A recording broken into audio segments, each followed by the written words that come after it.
Tires for construction and mining equipment are truly giant-sized. They can be twice the height of a human being and weigh thousands of pounds. These giant tires also come with a hefty price tag. Just one can cost more than an average family sedan.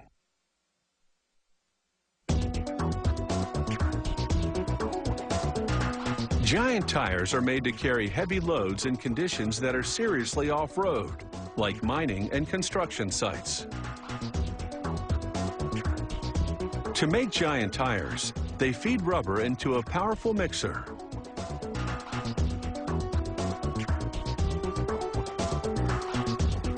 They add sulfur and antioxidants to boost the rubber's durability, as well as recycle pieces of used tires. At the top of the mixer, they add carbon black in measured amounts. It's an oil byproduct that helps bind everything together. The mixing generates heat, which softens the rubber, making it doughy.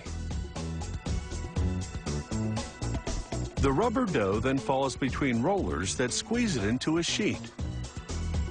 The process is called milling. They slice the sheeted rubber and feed it back into the machine several times. This repeated milling essentially kneads the rubber to give it the right consistency. Once the rubber has been sufficiently processed, they feed it to a conveyor. A wheel rolls over the rubber to impress the date and identification number onto it. The rubber then winds through a tank of soapy water. As it exits, it falls over hangers that move it through a dryer. A soapy residue remains, keeping the layers from sticking together as they await more processing.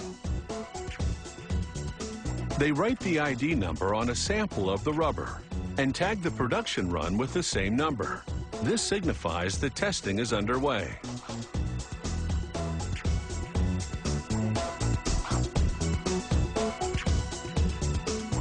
They tuck the test sample in a canister and send it up a chute to the lab.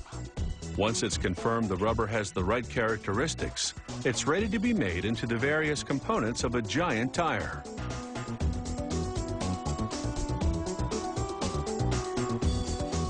At the next station, dozens of steel cords unwind into a machine. Each cord is made of numerous steel threads, and each thread is brass-plated. These steel cords will be used to fortify the processed rubber. The cords enter a machine called an extruder. It grinds and heats some of the processed rubber and then forces it around the steel cords to encase them. The result is what's known as steel-belted rubber.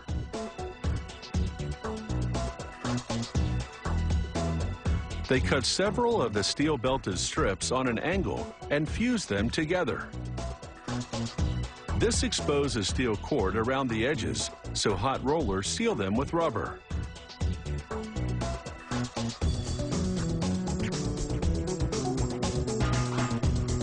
The steel-belted rubber will make the tires more resistant to punctures.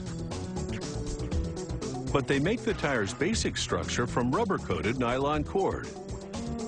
They cut the nylon rubber ply to a specific length.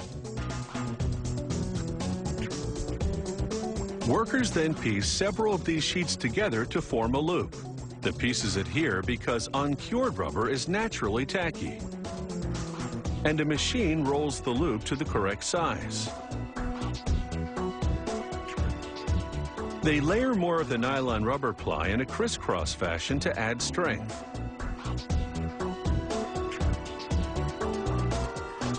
The machine that helps size the loop also applies a thin layer of ordinary rubber between each crisscrossed layer.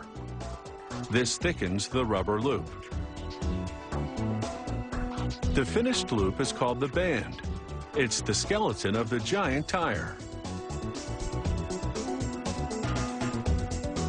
They hoist it onto a cart and move it to the next station.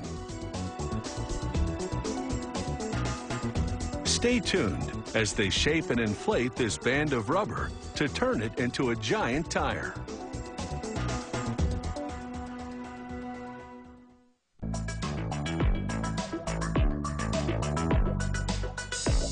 This machine is about to stretch the big band of rubber like an elastic.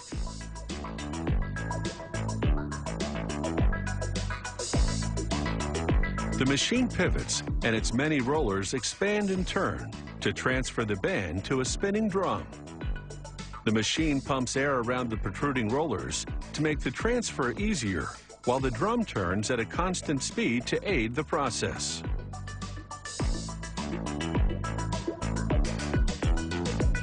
Once the transfer is complete, the rollers retract and the air escapes. This causes the rubber to shrink to the drum and take its shape.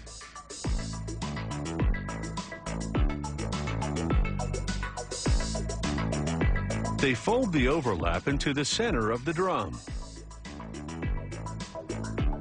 The giant rubber band now has the basic contour of a tire.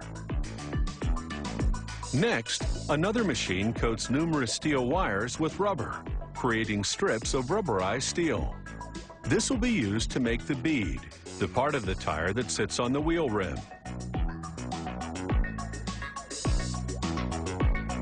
They wind the rubberized steel around a metal wheel up to 20 times to form the bead.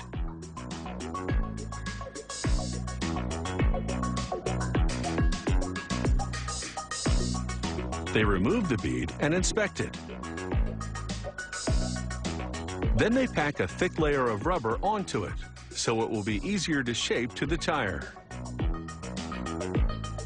Using a special applicator wheel, they push the bead against the lip of the rubber tire shape. The bead adheres, but it needs to be more solidly attached. A spinning disc forces the bead more firmly to the rubber tire shape.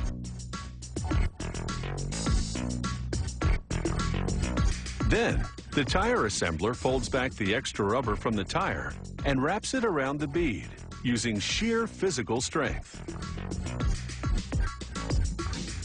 They install 2 or 3 beads on each side of the tire. The multi-roller device takes over from the assembler and folds back extra rubber to lock the beads in place. Next, the tire turns as they wind steel-belted rubber around it, followed by a continuous strip of ordinary rubber. That strip builds up contours for tread.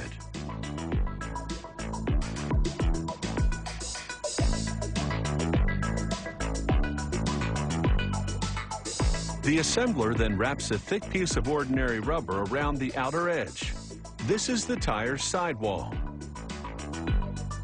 The spinning disc device presses the sidewall to the tire. This tire is now ready to move on.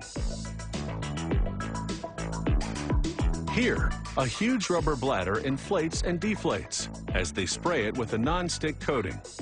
This bladder will act as the inner part of a mold.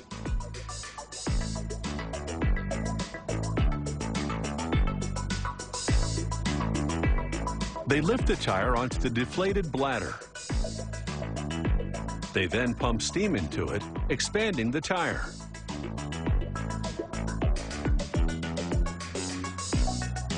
A metal mold with a tread pattern engraved in it closes around the swelling tire. The tire cooks in this mold for up to 18 hours, causing the rubber to cure.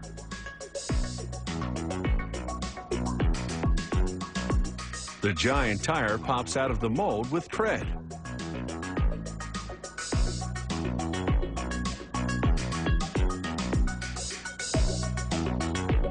The brand name and identification numbers have all been molded into the rubber. After cooling, an inspection team examines the giant tire inside and out. And once it gets the okay, it's ready to roll. And with all that deep tread, each giant tire is guaranteed to make a big impression on the job site.